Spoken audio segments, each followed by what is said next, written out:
बांधकाम कामगारांना या ठिकाणी कल्याणकारी योजना म्हणजेच महाराष्ट्र इमारत व इतर बांधकाम कामगार कल्याणकारी मंडळाच्या भरपूर योजना आहेत। या ठिकाणी तुम्ही पाहू शकता भरपूर योजना आहेत। स्कॉलरशिप योजना असेल, त्यानंतर घरकुल योजना असेल, MST योजना असेल, नैसर्गिक परिस्थिती योजना असेल, किंवा त्यांना हे 1 लाख रुपये मिळायचे असतील, 2 लाख रुपये मिळायचे असतील, किंवा घरकुलचे जे पैसे असतील ते पैसे मिळायचे असतील, अटल बांधकाम कामगार आवास योजना घरकुल, अर्थसहाय्य ग्रामीण या ठिकाणी हे 2 लाख रुपये भेटायचे असतील तर हे तुम्हाला या ठिकाणी योजनेमधून भेटू शकतात। परंतु जर बांधकाम कामगाराची नोंदणी ॲक्टिव्ह असेल तरच या योजनेचा लाभ तुम्ही घेऊ शकतात। जर तुमची नोंदणी रिन्युअल केली नसेल तर तुम्हाला ह्या योजनेचा लाभ घेता येणार नाही आहे। तर मी आजच्या व्हिडिओत तुम्हाला सांगणार आहे की बांधकाम कामगारांना 2025 मध्ये रिन्युअल कसं करायचे, कोणकोणते कागदपत्र लागतात आणि तुम्ही घरी बसल्या रिन्युअल कसं करू शकतात, संपूर्ण माहिती सांगणार आहे। व्हिडिओ संपूर्ण पहा आणि तुम्हाला माहिती आवडत असेल तर व्हिडिओला लाईक करा। चॅनलला सबस्क्राईब केलं नसेल तर चॅनलला आत्ता सबस्क्राईब करा अशाच बांधकाम कामगाराचे नवनवीन व्हिडिओ पाहण्यासाठी। तर चला मित्रांनो, उशीर न करता व्हिडिओला सुरू करूयात। तर या ठिकाणी जे आहे आपल्याला रिन्युअल करण्यासाठी आपल्याला पहिल्या पेजवर यायचं आहे आणि पहिल्या पेजवर आल्यानंतर जे आहे ते आपल्याला रिन्युअलचं ऑप्शन निवडून घ्यायचं आहे।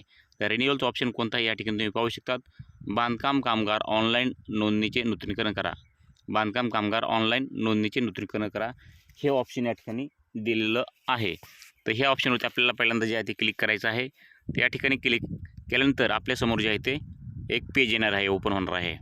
तर ह्या पेजवरती आपल्याला जे आहे ते या साईडला एक ॲरो दिलेला आहे, त्या ॲरोवरती आपल्याला जे आहे ते क्लिक करावं लागणार आहे। तर आपण या ठिकाणी क्लिक करूया। या ठिकाणी तुम्हाला 2 ऑप्शन भेटणार आहेत। तर ह्या 2 ऑप्शनमध्ये एक पहिलं ऑप्शन आहे न्यू रिन्युअल आणि दुसरं आहे अपडेट रिन्युअल। तर या ठिकाणी ह्याचा अर्थ असा होतो की जर तुम्ही अगोदरच रिन्युअल केला असेल तर या ठिकाणी अपडेट करायचं असेल तर अपडेट रिन्युअलवर क्लिक करायचं आहे, आणि तुम्हाला पहिल्यांदाच या ठिकाणी जे आहे ते नवीन रिन्युअल करायचं असेल तर या ठिकाणी न्यू रिन्युअलवरती क्लिक करायचं आहे। तर आपल्याला पहिल्यांदा रिन्युअल करायचं आहे तर या ठिकाणी न्यू रिन्युअलवरती क्लिक करूयात। आणि त्यानंतर मित्रांनो या ठिकाणी खालच्या साईडला या ठिकाणी जे आहे ते खालच्या रकान्यामध्ये आपल्याला आपला रजिस्ट्रेशन नंबर द्यायचा आहे। तर रजिस्ट्रेशन नंबर तुम्हाला जर माहिती नसेल, आपला रजिस्ट्रेशन नंबर आपल्या स्मार्ट कार्डवरती भेटून जातो। स्मार्ट कार्ड जे आहे तुम्हाला स्मार्ट कार्ड भेटलं असेल तर नक्कीच त्या स्मार्ट कार्डवर तुम्हाला तुमचा रजिस्ट्रेशन नंबर भेटत असतो। तो आपला रजिस्ट्रेशन नंबर या ठिकाणी टाकायचा आहे। आता आपण या ठिकाणी रजिस्ट्रेशन नंबर टाकलेला आहे आणि रजिस्ट्रेशन नंबर टाकल्यानंतर आपल्याला साईडला खालच्या साईडला प्रोसीड टू फॉर्म हे ऑप्शन या ठिकाणी दिसत आहे। तर आपल्याला त्या ऑप्शनवरती जे आहे ते क्लिक करावं लागणार आहे। प्रोसीड टू फॉर्म हे ऑप्शनवरती क्लिक करायचं आहे। प्रोसीड टू फॉर्म या ऑप्शनवरती क्लिक केलं तर आपल्यासमोर महाराष्ट्र इमारत व इतर बांधकाम कामगार कल्याणकारी मंडळाचं दुसरं पेज ओपन होईल। या ठिकाणी तुम्ही पाहू शकतात हे पेज जे आहे त्या ठिकाणी BOC रिन्युअल फॉर्म असं या ठिकाणी हे पेज आहे। त्या ठिकाणी आपल्याला रिन्युअल करायचं आहे तर हे रिन्युअलचं पेज ओपन झालेलं आहे। तर पहिल्यांदा तुम्हाला या ठिकाणी तुम्ही पाहू शकता तुमची जी माहिती आहे ती संपूर्ण माहिती तुम्हाला या ठिकाणी पाहायला मिळणार आहे।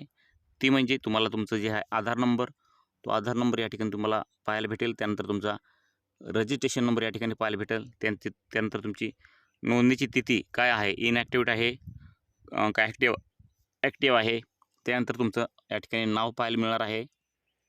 त्यानंतर तुमचा आधार नंबर, अशा भरपूर या ठिकाणी जी बेसिक माहिती आहे तुमची या ठिकाणी पाहायला मिळणार आहे। तुमचा मोबाईल नंबर, त्यानंतर जे आहे त्या ठिकाणी तुमची जन्मतारीख, अशी संपूर्ण तुम्हाला या ठिकाणी जी आहे तुमची बेसिक माहिती पाहायला मिळणार आहे। त्यानंतर तुम्हाला महत्त्वाचं म्हणजे details of the 90 days working certificate, म्हणजेच 90 दिवसाच्या कामकाजाच्या दाखल्याचा तपशील, म्हणजे तुम्ही 90 दिवस जे काम केलेलं आहे त्या कामाचा या ठिकाणी तपशील आपल्याला भरायचा आहे। तर या ठिकाणी पहिल्यांदा जे आहे त्या ठिकाणी तुम्ही पाहू शकतात कामगाराच्या कामाचं स्वरूप, म्हणजे जे बांधकाम कामगार आहेत ते कोणत्या कामाचं या ठिकाणी काम करतात त्या ठिकाणी आपण निवडूयात। त्यामध्ये भरपूर कामं दिलेली आहेत, प्लंबरिंग आहे, कारपेंटर आहे, पेंटर आहे, इलेक्ट्रिशियन आहे, वेल्डर आहे। तुम्ही जेही आपण काम करत असाल त्या ठिकाणी आपण जे आहे ते कारपेंटर निवडत आहोत। त्यानंतर खाली यायचं आहे आणि खाली आल्यानंतर जे आहे ते या ठिकाणी तुम्ही पाहू शकतात जारी करणाऱ्याचा प्रकार, म्हणजे जारी करण्याचे प्रकार म्हणजे तुम्ही जे आहे ते सर्टिफिकेट कुणाकडून घेत आहात किंवा घेतलं आहे त्या ठिकाणी तुम्ही पाहू शकतात। आपण जारी करण्याचा प्रकार याकडून निवडूयात। यामध्ये पहिले जे आहे ते कॉन्ट्रॅक्टदार, डेव्हलपर, त्यानंतर ग्रामसेवक, या ठिकाणी ग्रामसेवक दिला आहे, डेव्हलपर, कॉन्ट्रॅक्टदार, त्यानंतर या ठिकाणी पाहू शकतात 2-4 ऑप्शन आहेत आपल्याला म्हणजे जे आहे ते।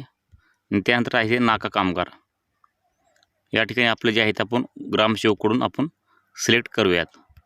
त्या ठिकाणी जे आहे ते ग्रामसेवककडून सिलेक्ट केलेलं आहे आणि ग्रामसेवकचं सिलेक्ट केल्यानंतर या ठिकाणी जे आहे ते आपल्याला जावक क्रमांक टाकायचा आहे. तो जोही तुमच्या 90 दिवसाच्या प्रमाणपत्रावर जावक क्रमांक दिलेला आहे तो जावक क्रमांक या ठिकाणी टाकायचा आहे. तुम्हाला जावक क्रमांक या ठिकाणी साईडला दिसत आहे.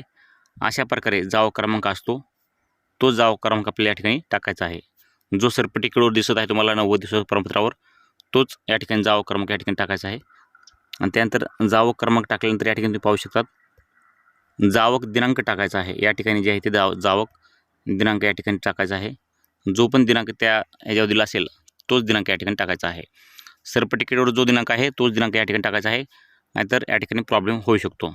तर या ठिकाणी आपण जावक क्रमांक आणि जावक दिनांक टाकून घेतलेला आहे. तर खाली यायचं आहे आणि खाली आल्यानंतर ग्रामपंचायतीचे नाव या ठिकाणी टाकून घ्यायचं आहे मित्रांनो. ग्रामपंचायतीचं नाव टाकायचं आहे. त्यानंतर ग्रामपंचायतीचं नाव टाकल्यानंतर तुम्हाला ग्रामपंचायतचा जिल्हा या ठिकाणी तुम्ही पाहू शकतात. ग्रामपंचायतीचे नाव, ग्रामपंचायतचा जिल्हा, त्यानंतर ग्रामपंचायतचा तालुका अशा आपल्याला तिन्ही प्रकारच्या या ठिकाणी नावं टाकून घ्यायचे आहेत. तर या ठिकाणी जे आहे ते आपण ग्रामपंचायतीचं नाव टाकायचं आहे. त्यानंतर ग्रामपंचायत जिल्हा, ग्रामपंचायत तालुका असे टाकून घ्यायचे आहेत. आणि त्यानंतर या ठिकाणी पाहू शकता तुम्ही कृपया पडताळणीसाठी तुम्हाला भेट द्यायची असलेल्या योग्य तालुका केंद्र निवडा. तुम्ही जे आहे ते तुमचा जवळचा तालुका या ठिकाणी निवडायचा आहे.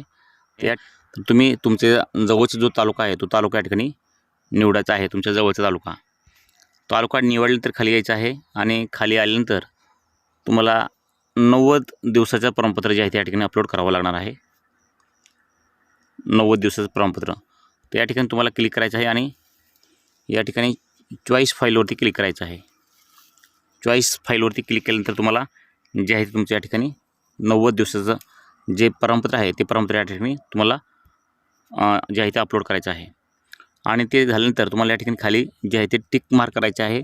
आणि टिक मार्क केल्यानंतर या ठिकाणी तुम्ही वाचून घेऊ शकता. या ठिकाणी काय लिहिलं आहे, मी याद्वारे अशी जाहीर करते की वरील सर्व माहिती माझी व्यक्तिगत माहिती व समजुतीनुसार खरी आहे. दिलेली माहिती खोटी असल्यास आढळून आल्यास भारतीय दंड किंवा संबंधित कायद्यानुसार माझ्यावर खटला भरला जाईल. त्यानुसार मी शिक्षेस पात्र राहील याची मला पूर्ण जाणीव आहे. तर या ठिकाणी जे आहे ते असे लाल अक्षरं येत असतील तर आपण ते भरलेलं नाही आहे. तुम्हाला नुसतं समजून सांगण्यासाठी अशा प्रकारे ऑनलाईन रिन्यूअल करतात त्यासाठी मी तुम्हाला समजून सांगण्यासाठी केलेलं आहे. आणि त्यानंतर संपूर्ण माहिती भरल्यानंतर आपल्याला जे आहे त्या ठिकाणी खालच्या साईडला जे सेव्ह ऑप्शन येत आहे ते या ठिकाणी सेव्ह ऑप्शनवरती आपल्याला क्लिक करायचं आहे. आणि सेव्ह केल्यानंतर जे आहे ते तुमच्या एक मोबाईलवरती OTP येईल. OTP आल्यानंतर तुम्ही OTP सबमिट करून तुमच्यासमोर असा एक पॉपअप मेसेज येईल आणि तुम्हाला जे आहे ते या ठिकाणी जो पावती क्रमांक येईल आणि तो पावती क्रमांक तुम्ही जपून ठेवायचा आहे. म्हणजे तुम्ही कधीही त्याचं स्टेटस तुम्ही चेक करू शकतात. आता तुम्ही या ठिकाणी पाहू शकतात रिन्यूअल केल्यानंतर तुम्हाला या ठिकाणी रिन्यूअल झालं की नाही हे कसं चेक करायचं आहे ते तुम्हाला थोडक्यात सांगण्याचा प्रयत्न करतो. त्या ठिकाणी तुम्हाला रिन्यूअल झालं की नाही कसं चेक करायचं आहे, त्या ठिकाणी बांधकाम कामगाराच्या प्रोफाईल लॉगिनवर क्लिक करायचं आहे. बांधकाम कामगार प्रोफाईल लॉगिन केल्यानंतर तुम्हाला या ठिकाणी आधार नंबर आणि या ठिकाणी मोबाईल नंबर टाकून प्रोसीड टू फॉर्मवरती क्लिक करायचं आहे आणि पुढे जायचं आहे. त्या ठिकाणी तुम्हाला रिन्यूअल ऑप्शन दिसेल, त्या रिन्यूअल ऑप्शनवरती क्लिक करायचं आहे आणि तुमची रिन्यूअल पेंडिंगमध्ये आहे का ॲक्टिव्ह झाले हे तुम्हाला त्या ठिकाणी पाहायला मिळणार आहे. ते तुम्हाला चेक करता असेल ते करा, नाही तर मी पुढच्या व्हिडिओमध्ये नक्कीच सगळं समजून सांगेल. ह्या व्हिडिओमध्ये सांगता येणार नाही कारण की हा व्हिडिओ मोठा होत चाललेला आहे.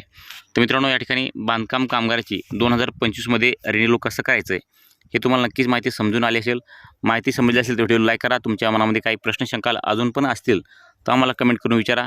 मित्रांनो असेच व्हिडिओ पाहण्यासाठी आपल्या बांधकाम कामगारचे व्हिडिओ रोजचे रोज डेली अपलोड करत असतो. त्यामुळे चॅनलला सबस्क्राईब करून ठेवा. तुमच्या मनामध्ये काही प्रश्न शंका असतील आम्हाला कमेंटमध्ये सांगायला विसरू नका. भेटूत अशाच नवीन माहितीसह नवीन व्हिडिओमध्ये. तोपर्यंत जय हिंद, जय महाराष्ट्र.